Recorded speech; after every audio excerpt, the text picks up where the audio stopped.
This day is not going my way. First of all, I thought I could have a picnic, but I was a sandwich too short. And then, to make matters worse, it started to...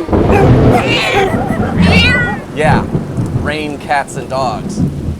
Now you're probably wondering what we're doing here to begin with, so without further ado, let's just get this show on the road.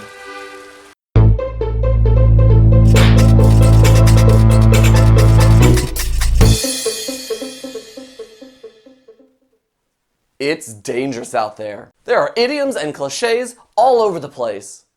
And one might just whop you in the head and you won't even know it.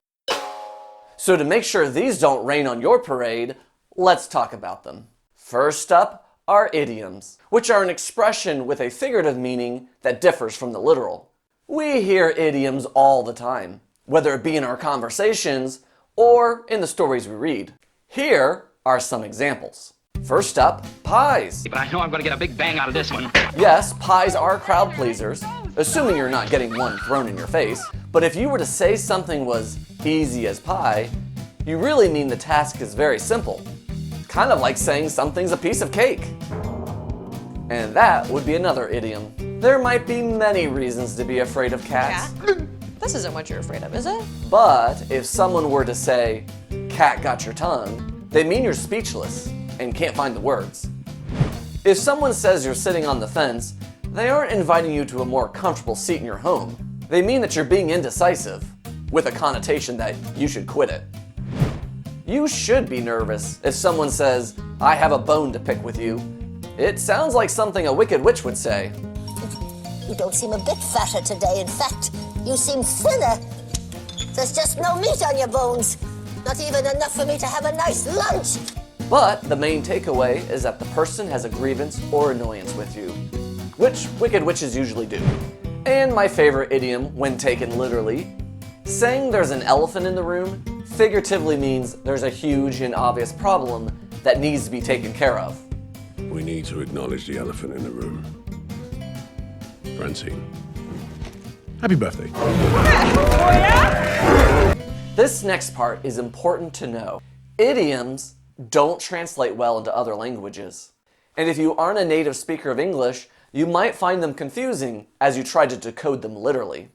So why do people use idioms? There is some creativity involved. Idioms are an artistic way of saying something that could be plain. Second, humor. Idioms soften our insults.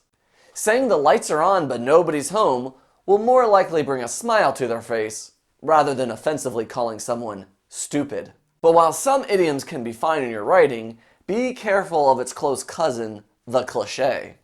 It is an overused expression that loses its meaning because everyone has heard it so much.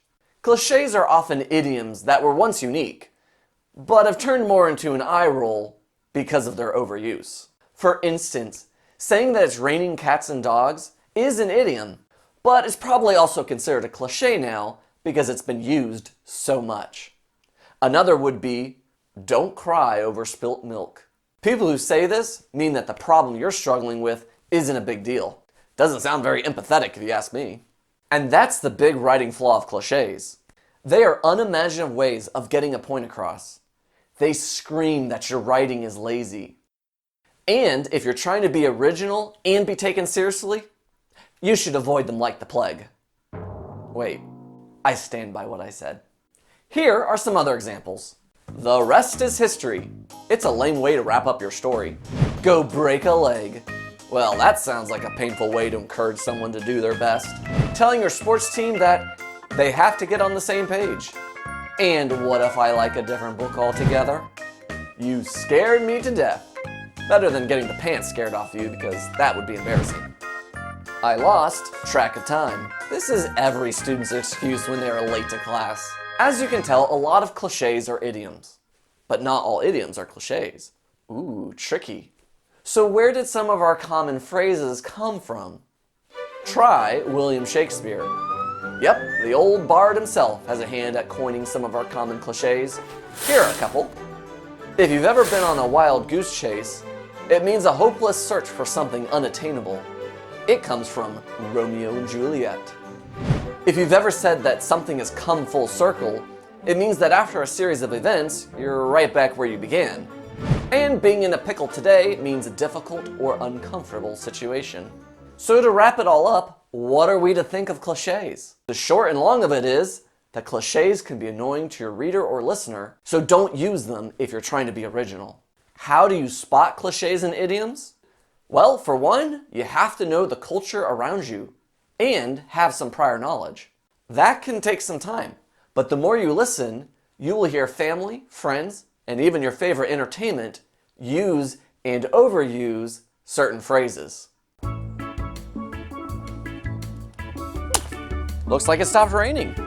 Well, they do say every cloud has a silver lining, which is good because now I can get back to my picnic. It's looking a little soggy. It'll be fine. All's well that ends well.